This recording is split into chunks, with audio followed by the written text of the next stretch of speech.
Hi everyone, today I'm filming this video to give all USYD students, both current and prospective, regardless of whether you're domestic or international, some helpful advice that could enrich your student experience at USYD. I thought as an official USYD Ambassador, careers leader, faculty board, who's heading into his graduate year of Bachelor of Commerce and Advanced Studies, I could add maybe a tiny bit of a value to your time. Some of my tips and advice are geared towards new, fresh, starting first year students, and some also apply to everyone, so please watch the full video. Who knows, you might find out something that you've been missing out on for 3 or 4 years. My USYD tip number 1 is about setting up an efficient and smart timetable. The old said once, the quality of your timetable determines the quality of your semester. I said that, by the way. So that's how important setting up a good timetable is. So my tip number 1 is try to cram all of your classes and leave at least 1 or 2 days totally empty. You would not want to travel to uni every single day. And a lot of students tend to have sort of a fantasy of coming to the campus every single day,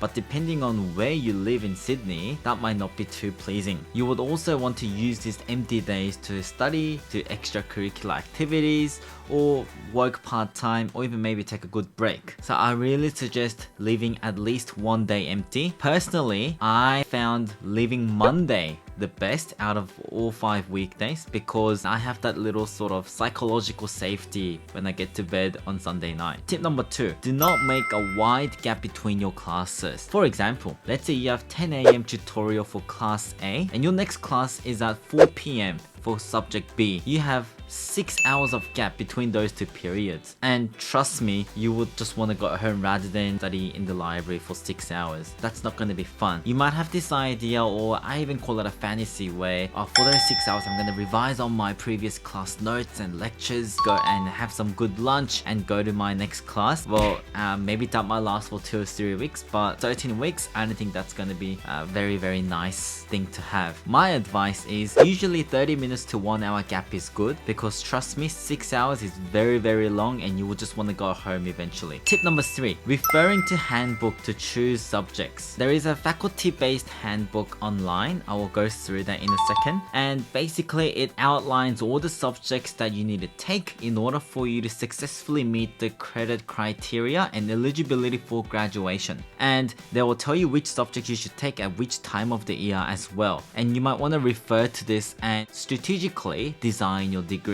You would go Google, type USYD handbook, and you see the first one that pops up on the screen. Because I'm a business school undergraduate student, and I'll pick my course, commerce, and I'll click on progression guide. If you go to this page, scroll down, and my degree is called Bachelor of Commerce and Bachelor of Advanced Studies. You look at this page. If you're just straight doing Bachelor of Commerce, then you will look at this one. So Bachelor of Commerce and Bachelor of Advanced Studies. So this is how my degree would look like, and you should design it according to this structure. So in your first year, they recommend us to do BOS 1000, BOS 1020, choose one from table A. So these are the things that you will know when you go log into Sydney Student, which is Sydney University student portal, and you will basically know what sort of subjects you should pick under which table for each semester. So it gives you a good guide. Now, stretching beyond the handbook, I look at that. I should do BOS 1000, BOS 1020, BOS 1030 as my core units, and I want to find out how heavy are these subjects. In other words, how intensive are the workloads. So what you will do, so you go to this website, and this link will be provided below, and you type in unit of study code. So BOS 1000, you type that unit in. See, BOS 1000 Future of Business. You click on that, and this suggests you to look at previous years. And because I'm, let's say, planning on studying on campus, so you pick normal day. It gives you how the subject was delivered in semester 2 2021, which is a good indication of what you will receive in your coming semester. And you see how this course has 4 different types of assessments. First one is a presentation, and it's a team presentation. You know that this involves a group work. It's due week 11. There's an assignment that's due week 6, and here it gives you all the detail about what the exam or the assignment would look like and what it entails, and compare that with other courses. The reason why I tell you to look at this is because it will allow you to effectively and efficiently distribute your timetable. I will show you my course outline. First year, first semester, I did BOS 1020, BOS 1030, OLE unit, and work 1003.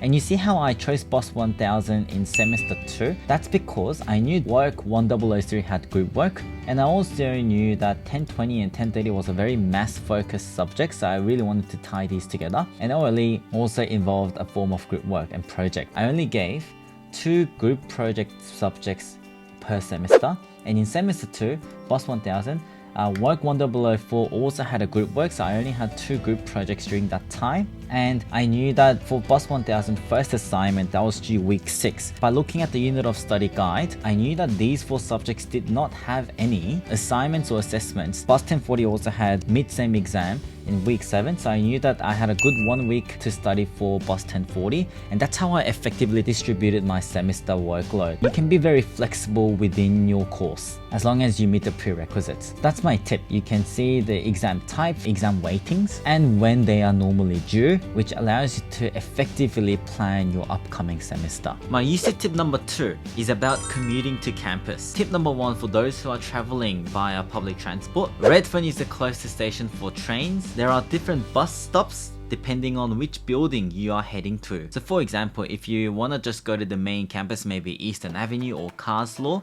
there's a City Road stop. For those who are planning on going to Social Science building or Education building, there is a stop in the Parramatta Road. And if you just want to go to Quadrangle or Fisher Library, there's a stop near Victoria Park where it's only like 2 or 3 minutes walk through the park to Fisher Library. Second tip, use free Fisher to Redfern shuttle bus. I've realized that after uploading my USYD vlog, a lot of students and a lot of friends have been telling me that I didn't know there was a shuttle bus between Redfern and Fisher Library. It's a free shuttle bus. Any student could use it, and the timetable could be found here. So maybe late at night you might not really want to walk all the way to Redfern station because it takes about 15-minute walk from Fisher Library. It can get quite dangerous, so you might want to use the free shuttle bus to travel. And my third tip is for those drivers who are driving to uni. There are a couple of free street parking locations near uni. Usually it's 1 to 2 hours free parking. From Monday to Sunday, 10 AM to 10 PM is strictly abiding to 1 to 2 hour parking limit. If you are planning on purchasing a ticket, there are 2 different types. First one, $421 per year for students, and by the way, these are at a discounted prices. 90 days parking, $404. So you can park on campus. There are different parking stations, designated parking areas for those who have the permit. It's quite close to uni, so you could use that. Another alternative is using Broadway parking. Now there's a Broadway shopping center 5 minutes away from Fisher Library. On level 3 and above, I think, there is a designated parking area for students. If you purchased a $30 one-time pass, you can use that car park for daily parking at $12. So that's a pretty good deal.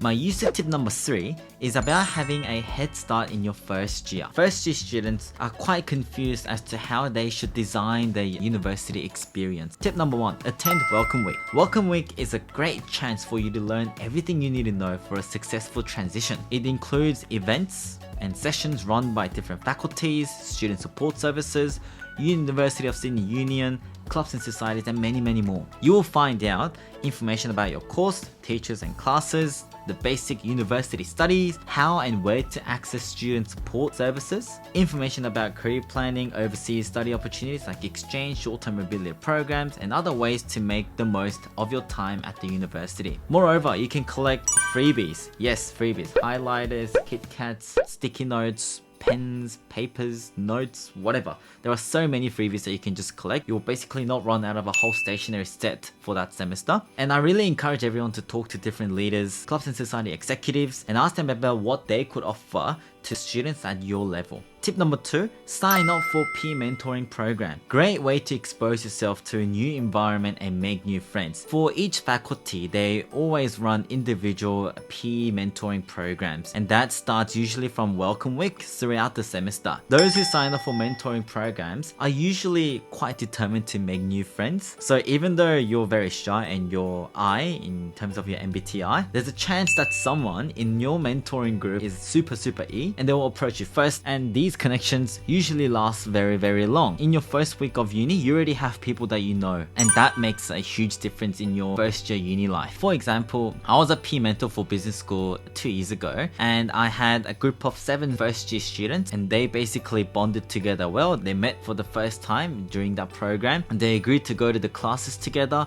They enrolled into the same subject at the same time. They go to tutorials and lectures together, and then they actually became really good friends. And last year, it was very interesting. I found that my mentees applied for a case competition that was organized by our society, and they actually won it. So I was very proud and realized the value of mentoring program. They would not have met these talented minds if they didn't sign up for mentoring program. So I guess you could be that star. So yeah, I strongly recommend you to sign up for mentoring program if there is one for your faculty. And you should also build some good relationship with your mentor who could help you choose subjects and give some study tips and advice for some subjects. Also introduce you to their friends and their society, which could make a huge difference in your uni life. Tips 3 for having a head start in your university first year life. Sign up to newsletters and weekly emails. There are lots of hidden gems here, and not many students actually recognize this. Sign up to as many societies as you can that are quite aligned to your interests during welcome week, and receive their newsletters. Industry insights, scholarship opportunities, part-time position opportunities, careers events, university-wide news, exciting programs are usually communicated via weekly emails and newsletters. Fourth tip for having a good start in your first year is download education apps for free or at an affordable price to your device. If you go to the website, there is a whole list of different softwares and apps that you could download as a University of Sydney student. So if you go to the link that is attached below in the description, you will see the list of apps or even softwares that you could download as a Sydney University student. So you scroll down, and these are all the apps that you can download. So you can download EndNote, LinkedIn Learning, MATLAB, Mathematica, Microsoft Office 365. You could have Microsoft OneDrive. Sydney University students have premium Zoom accounts, so there's no meeting time limits. So you could download all of these during the time you are studying with Sydney University. Tip number 5 for having a head start in your career is use wide range of free and affordable support services. So there are 2 different types of support services you could access. Number 1 is academic and career support. Careers Office at University of Sydney hosts numerous careers focused events. Exclusive for business school students as well, there is a whole separate careers employability office that I work in. We offer services such as resume checks, cover letter reviews, and one-on-one careers consultation. So these are really valuable, and not many students actually know about this too. There's also what we call peer assisted study sessions, in short PASS. It is like mini tutoring where you receive additional support for your subjects. They will go through some of the questions or some of the concepts with you and help you really understand, and you can freely ask them questions, and it's for free. There's also Mathematics Learning Center, Maths in Business, Excel training workshop for those who wants a little boost in their mathematics skills, or let's say you finding some form of mathematical concept quite difficult to understand throughout your subject.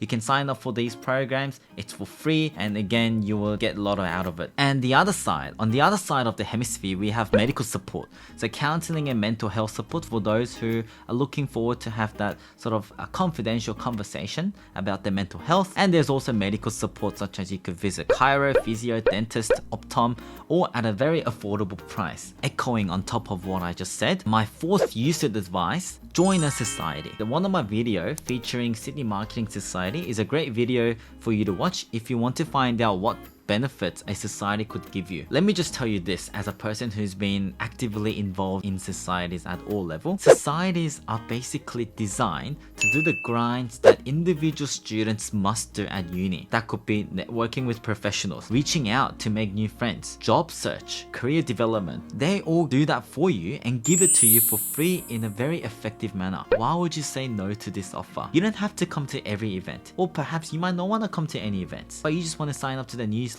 and see what they offer to you. So don't be burdened that if you sign up to a society, you have to go to the events, you have to always show up yourself. Maybe if you want to try out for executive positions or subcom positions, you might want to do that. But if you just want the value that the society gives you externally, just sign up. Simply, that's it. Great way to connect with students outside your faculty, especially if you sign up for those social ones like Quidditch Society, Chocolate Society, Pokemon Society, Food Adventure Society, many more. My USYD tip number 5 is about WAM. Sometimes I see students studying or use wham as an excuse not to. If you don't belong to any of these 4 reasons, studying may not be your first priority. Must come before studying as a university student. My usage tip number 6, 10% off food, drink, merchandise, and even at pharmacy you can get Panadol, Nurofen at a cheaper price.